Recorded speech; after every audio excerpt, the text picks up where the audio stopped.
7 ಗಂಟೆಗಳ ಕಠಿಣ ಹೋರಾಟದ ನಂತರ ತೆರೆದ ಕೊಳವೆಬಾವಿಯಿಂದ ಸುರಕ್ಷಿತವಾಗಿ ಹೊರಬಂದ 3 ವರ್ಷದ ಬಾಲಕ. ಬಿಹಾರದ ಗಯಾದಲ್ಲಿ ಆಟವಾಡುತ್ತಿದ್ದಾಗ ತೆರೆದ ಕೊಳವೆಬಾವಿಗೆ ಬಿದ್ದಿದ್ದ 3 ವರ್ಷದ ಪಿಯೂಷ್ ಎಂಬ ಬಾಲಕನನ್ನು ಎನ್ಡಿಆರ್ಎಫ್ ಮತ್ತು ಜಿಲ್ಲಾಡಳಿತದ ಸತತ 7 ಗಂಟೆಗಳ ರಕ್ಷಣಾ ಕಾರ್ಯಾಚರಣೆಯ ನಂತರ ಸುರಕ್ಷಿತವಾಗಿ ಹೊರತೆಗೆಯಲಾಗಿದೆ. ಗುರುವಾರ ಸಂಜೆ 8 ಗಂಟೆಗೆ ಬಿದ್ದಿದ್ದ ಬಾಲಕನನ್ನು ಬೆಳಗಿನ ಜಾವ 3 ಗಂಟೆ ಸುಮಾರಿಗೆ ರಕ್ಷಿಸಲಾಗಿದ್ದು, ಫತೇಪುರ್ ಸಮುದಾಯ ಆರೋಗ್ಯ ಕೇಂದ್ರದಲ್ಲಿ ಪರೀಕ್ಷಿಸಿದ ವೈದ್ಯರು ಮಗು ಆರೋಗ್ಯವಾಗಿದೆ ಎಂದು ಖಚಿತಪಡಿಸಿದ್ದಾರೆ. ಮಗುವಿನ ರಕ್ಷಣೆಗಾಗಿ ಸ್ಥಳೀಯರು, ಪೊಲೀಸರು ಮತ್ತು ಪಾಟ್ನಾದಿಂದ ಆಗಮಿಸಿದ ಎನ್ಡಿಆರ್ಎಫ್ ತಂಡವು ಬೋರ್ವೆಲ್ಗೆ ಸಮಾನಾಂತರವಾಗಿ ಕಂದಕಾಗಿದ್ದು ಯಶಸ್ವಿ ಕಾರ್ಯಾಚರಣೆ ನಡೆಸಿದೆ. ಈ ಘಟನೆಯು ಸ್ಥಳೀಯರಲ್ಲಿ ಭಾರೀ ಆತಂಕ ಮೂಡಿಸಿದ್ದು, ಮಗು ಸುರಕ್ಷಿತವಾಗಿ ಪತ್ತೆಯಾಗುತ್ತಿದ್ದಂತೆ ಕುಟುಂಬಸ್ಥರು ಮತ್ತು ಗ್ರಾಮಸ್ಥರು ನೆಮ್ಮದಿಯ ನಿಟ್ಟುಸಿರು ಬಿಟ್ಟಿದ್ದಾರೆ.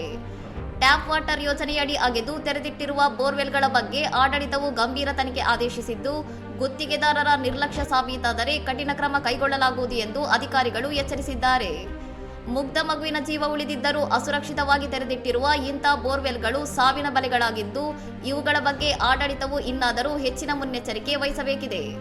ಇನ್ನಷ್ಟು ಸುದ್ದಿಗಳಿಗಾಗಿ ನೋಡ್ತಾ ಇರಿ ಸೌರಂ ಟಿವಿ.